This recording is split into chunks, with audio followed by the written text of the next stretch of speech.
வணக்கம், welcome to orange candy kitchen. நம்ம இன்றைக்கி பார்க்க போகிற ரெசிபி வந்து கிராமத்து ஸ்டைலில் வந்து மட்டன் குழம்பு வந்து மணக்க வீட்டில் நம்ம வந்து எப்படி செய்யணும்னு அதை பார்க்கலாம். ஸோ இன்றைக்கி வந்து நான் வந்து காய்கறிலாம் போட்டு நல்லா சூப்பரான சுவையான மட்டன் கறி குழம்பு தான் வந்து ஆட்டுக்கறி குழம்பு வைக்க போகிறோம். ஸோ இன்றைக்கி வந்து குக்கர்லேயே தான் நம்ம இன்றைக்கி செய்ய போகிறோம். ஸோ செய்யறதுக்கு தேவையான பொருள் செய்முறை என்னென்னு பார்க்கலாம். ஸோ ஃபஸ்ட்டு வந்து ஒரு குக்கர் வந்து நான் வந்து கேஸ் மேலே எடுத்து வச்சுருக்கேன். ஸோ இதில் வந்து ஒரு 4 ஸ்பூன் அளவுக்கு எண்ணெய் சேர்த்துக்கலாம். ரொம்ப எண்ணெய் விடணும்னு அவசியம் இல்லை, ஏன்னா மட்டனில் வந்து நிறைய கொழுப்பு இருக்கும்.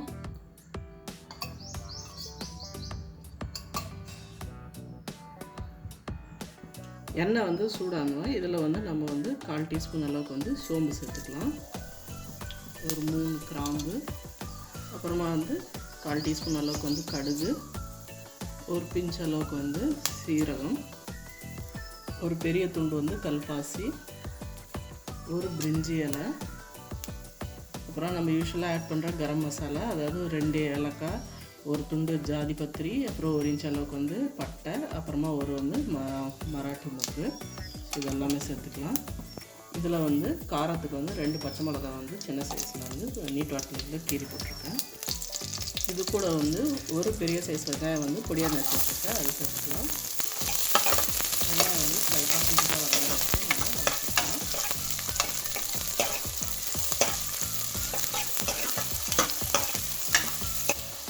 வெங்காயம் வதங்கும் போதே வந்து 2 கொத்து அளவுக்கு வந்து ஃப்ரெஷ் கருவேப்பிலை வந்து தண்ணியில் அலசி நம்ம வந்து சேர்த்துக்கலாம்.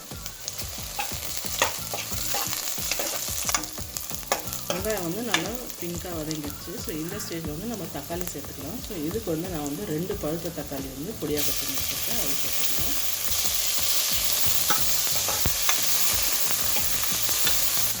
தக்காளி வதங்கும் போதே வந்து நம்ம இதில் வந்து 2 டீஸ்பூன் அளவுக்கு வந்து இஞ்சி பூண்டு பேஸ்ட் வந்து சேர்த்துக்கலாம்.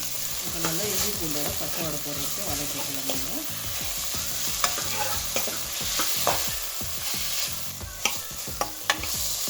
பாருங்க, நம்ம இஞ்சி பூண்டோட பச்சை வடை போட்டு தக்காளியும் வந்து நல்லா குழஞ்சிருச்சு. ஸோ இந்த ஸ்டேஜில் வந்து நம்ம இதில் மட்டன் சேர்த்துக்கலாம்.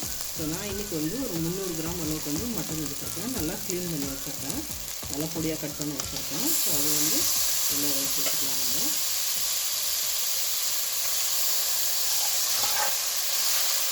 போட்டுட்டு ஒரு 2 நிமிஷம் போல் அப்படியே இந்த மசாலாவை வந்து வதக்கிக்கோங்க.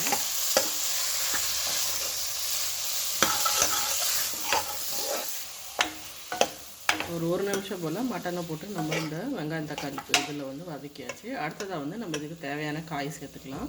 ஸோ நான் இன்றைக்கி வந்து ஒரு 3 நூக்கல் எடுத்திருக்கேன். இது வந்து தோல் சீவி பெரிய க்யூப்ஸாக கட் பண்ணி வச்சுருக்கேன். ஸோ ஏன்னா காயெல்லாம் கொஞ்சம் நம்ம இதுக்கு பெருசாக கட் பண்ணிக்கணும், ஏன்னா குக்கரில் போட்டு வேக வைக்கிறதுனால அது ஈஸியாக குழஞ்சிடும், அப்புறம் காய் இருக்கிறதே தெரியாது. அதனால் கொஞ்சம் பெருசாகவே கட் பண்ணிக்கோங்க. 3 நூக்கல் கூட 2 முருங்காய் வந்து கட் பண்ணி வச்சுருக்கேன், அதுவும் சேர்த்துக்கலாம். அடுத்ததாக வந்து 2 பெரிய சைஸ் உருளைக்கிழங்கு வந்து தோல் சீவி பெரிய க்யூப்ஸாக கட் பண்ணி வச்சுருக்கேன், அதுவும் சேர்த்துக்கலாம். இதுவும் சேர்த்து நல்லா வந்து பரட்டி விட்டுக்கலாம். நம்ம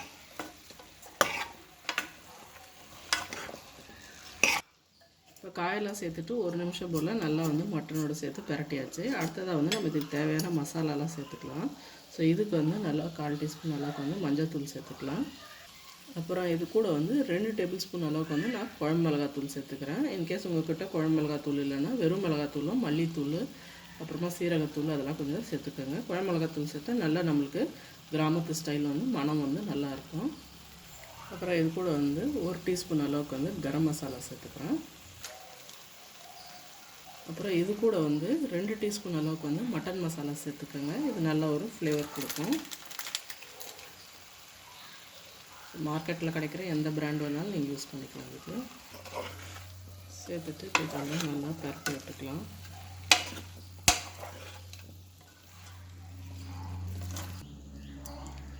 அப்புறம் இது கூட தேவையான அளவுக்கு வந்து உப்பு சேர்த்துக்கலாம். ஸோ இதில் வந்து நான் கல் உப்பு சேர்த்துக்கிறேன். ஸோ உங்களுக்கு எவ்வளோ உப்பு தேவைப்படுதோ அதுக்கேற்ற மாதிரி வந்து உப்பு சேர்த்துக்கோங்க.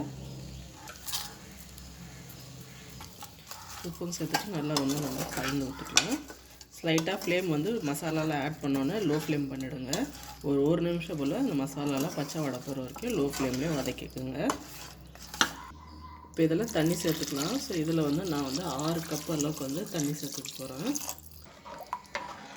இப்போ நான் வந்து 1/2 கப் அளவுக்கு தண்ணி விட்டேன். இப்போ நல்லா கலந்து விட்டுட்டு உப்பு செக் பண்ணி பார்த்துக்கோங்க. உப்பு தேவைப்பட்டால் கூட அட்ஜஸ்ட் பண்ணிக்கோங்க. நான் உருளைக்கிழங்கு போட்டதுனால அப்புறமா கூட வெந்ததுக்கப்புறமா கூட நீங்கள் வந்து செக் பண்ணி பார்த்துக்கலாம். ஆனால் உப்பு வந்து நம்ம காயெல்லாம் சேர்க்கறதுனால கொஞ்சம் கம்மியாகலாம், அதிகமாகலாம் பார்த்துங்க. ஃபைனலாக லிட்டு மூடுறதுக்கு முன்னாடி வந்து நம்ம பொடியாக நறுக்கி இதில் கொத்தமல்லி அப்படியே வந்து சேர்த்துடலாம். இப்போ கொஞ்சமாக கொத்தமல்லி போட்டிருக்கேன். அப்புறமா இறக்கும் போது வந்து நம்ம இன்னும் கொஞ்சம் கொத்தமல்லி ஃப்ரெஷ்ஷாக போட்டுக்கலாம். ஸோ இப்போ இதை வந்து நல்லா கலந்து விட்டுட்டு இப்போ நம்ம மூடி போட்டு வேக விட்டுடலாம். அதை இப்போ இதை நம்ம மூடி போட்டு ஒரு 5-6 விசில் வர வரைக்கும் நல்லா வந்து நம்ம மட்டன் வந்து வேகட்டோன்னு விட்டுடலாம். இப்போ பாருங்கள், நம்ம குக்கர் வந்து நல்லா விசில் வந்துச்சு. இப்போ மட்டன் வெந்திருக்கும்னு நினைக்கிறேன். வாங்க ஓப்பன் பண்ணி பார்த்துடலாம். பாருங்கள், கமந்து வாசனை சூப்பராக நம்ம குழம்பு வந்து ரெடி ஆகிடுச்சு. இவ்வளோ பாருங்கள், நல்லா வந்து நம்ம அவ்வளோ தண்ணி விட்டு கூட பாருங்கள், நல்லா தண்ணி இது நம்மளுக்கு கரெக்டான கன்சிஸ்டன்சியில் வந்தது. மட்டன் நல்லா, அப்புறம் காய் எல்லாமே வந்து நல்லா சூப்பராக வந்திருக்கு பாருங்கள். கலரும் நல்லா சூப்பராக இருக்குது பாருங்கள், வாசனை நல்லா சூப்பராக இருக்குது. சரி, வந்து நல்லா கலந்து விட்டுக்கோங்க. ஃபைனலாக வந்து நம்ம வந்து ஒரு லிட் ஓப்பன் பண்ணதுக்கப்புறமா கொஞ்சமாக வந்து ஃப்ரெஷ்ஷான கொத்தமல்லி வந்து பொடியாக நறுக்கி சேர்த்துக்கலாம். இது வந்து ஒரு பாதி கொத்து அளவு கருவேப்பிலை வந்து பொடியாக நறுக்கி அதில் சேர்த்துக்கலாம். ஸோ அதோட ஃப்ரெஷ் கருவேப்பிலை கொத்தமல்லியோட வாசனையே தனி தான். ஸோ அதோட சேர்ந்து சாப்பிட்டா நல்லா சூப்பராக இருக்கும். வாங்க இதை வந்து நம்ம பரிமாறிடலாம். இப்போ பாருங்கள், சூப்பரான டேஸ்ட்டான கமகமன்னு நம்மளுக்கு வந்து கிராமத்து ஸ்டைலில் வந்து மட்டன் குழம்பு ரெடி ஆகிடுச்சு. ஸோ நல்லா காயெல்லாம் போட்டு காய் அப்படி பாருங்கள், காய் நம்மளுக்கு நுக்கல் உருளைக்கிழங்கு எல்லாம் பாருங்கள் நல்லா சூப்பராக வந்திருக்கு. கறியாக நல்லா வந்திருக்கு. குழம்பு கன்சிஸ்டன்சியும் நல்லா கரெக்டாக இருக்குது, சூப்பராக இருக்குது. ஸோ இது வந்து நம்ம நல்லா சூடாக சாதத்தோடு போட்டு சாப்பிட்டாலும் நல்லா சூப்பராக இருக்கும். இட்லி தோசையோடு கூட தொட்டு சாப்பிட்லாம், சப்பாத்தி கூட சாப்பிட்லாம், நல்லா டேஸ்ட்டாக இருக்கும்.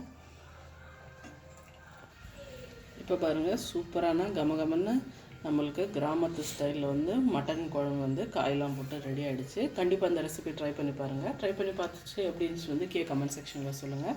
அப்புறம் இந்த வீடியோ உங்களுக்கு பிடிச்சிருந்தா லைக் பண்ணுங்கள், ஷேர் பண்ணுங்கள். அப்புறம் மறக்காமல் எங்கள் சேனல் ஆரஞ்சு கேண்டி கிச்சனுக்கு வந்து சப்ஸ்கிரைப் பண்ணுங்கள். நன்றி, வணக்கம்.